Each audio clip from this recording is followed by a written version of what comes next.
Hi, Gregg Perry, the historic preservationist. Welcome back to the workshop. This is the Cape May clock, the that we looked at the dial a few episodes ago.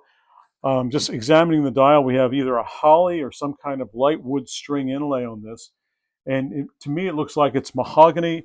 And I'm not sure what we have up here. This could be a mahogany cherry combination, which we sometimes see. This could actually be a walnut in here, but it looks like somebody has come over and they've colored over everything, and it looks opaque to me. But for what the client wants to do with this clock, he wants to throw it into the auction. I don't know how far we really want to go. I mean, the patina is there. We have a couple issues with a crack here and a crack on the base, but we're not worried about that.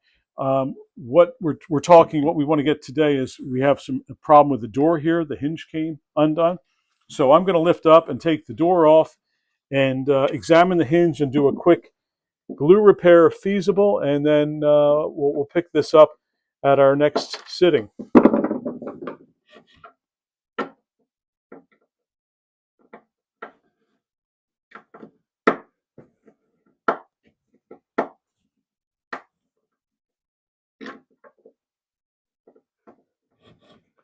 I don't think these are real old screws, but they're they're not new neither. They're not new also, but the heads are not consistent.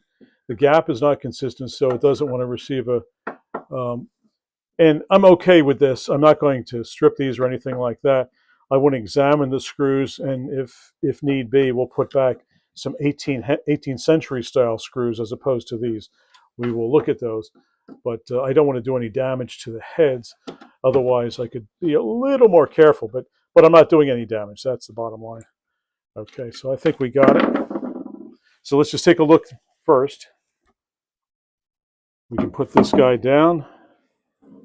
And we have an issue here where the hinge is pulled out. I have this piece, which I'm going to try to sneak back in here and clamp down. I have a missing piece, which is not around, and I'm going to have to get a piece of veneer for there. But anyway, so what I'm going to do is I'm going to lift this up, clean it out a little bit, and get some glue in there and reclamp. Okay? Okay, so we have our hide glue here. It's been heating up, and you need a small brush to really get in there. Depending on the size of what we're trying to reglue, I will wet that a little bit. Sometimes I'll put some steam in there to get the wood nice and wet. But and I feel good about with the plastic here. We're going to put these guys, these clamps. I don't think it's a problem. So.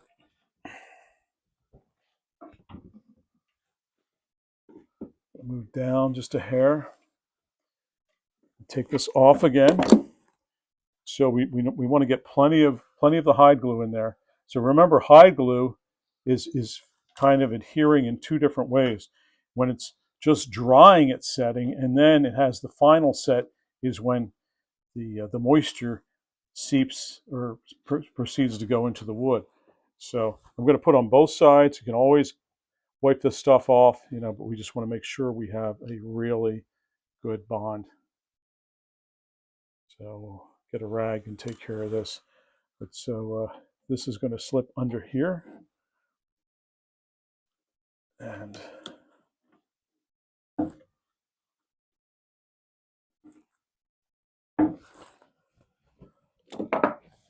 so I'm going to trying to move this over a little bit. I don't know if you can see that or not, but this guy doesn't want to go down readily. So I'm going to use the much more clamping pressure. So now that pulled down, and then this guy is over. And I think we can do it just with one of these clamps. It's on an angle, so make sure when you clamp down that nothing is moving, nothing is sliding. So yeah, so we're looking pretty good.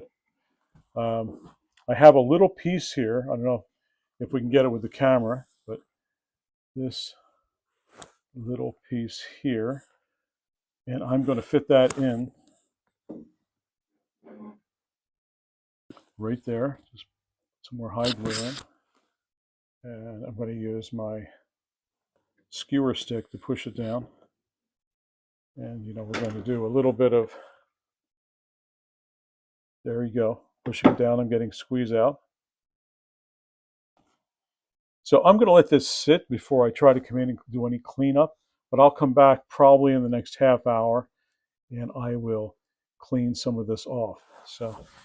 But I think I'm going to move this over and put on the last piece also. So I got pretty good clamping power here.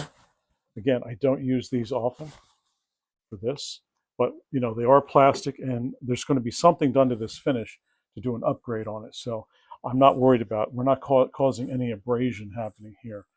But I prefer to use high glue all the time whenever I can. All these things were made with high glue right up into the 1910, 20s, in the 20s, 1925. High glue has been used all the time. What I'd recommend everybody to do is put some uric acid in there. You can put some urine in it. Remember the guys back in the 18th century, 17th century, they'd have a huge pot of cow hides and various hides, and they're mixing it up with the fire underneath and putting water in it, and they would use it as a urinal in the center of the workshop. So you guys out there, you could do the same thing. Put some urine in there, and it gives it a little bit of perfume, but it really helps with a lot of elasticity and tensile strength. It increases it by 40%, both. Makes it more elastic, but it's not going to break. So, and we want something as elastic and as we can with wood movement as far as glue goes. Gregg Perry, the historic preservationist, signing off. Thanks all for listening. Next time we'll pick up with some finish restoration on this, what we're going to try to do. And I'm not sure yet because I've got to get back with the client. Thanks all for viewing. Thank you.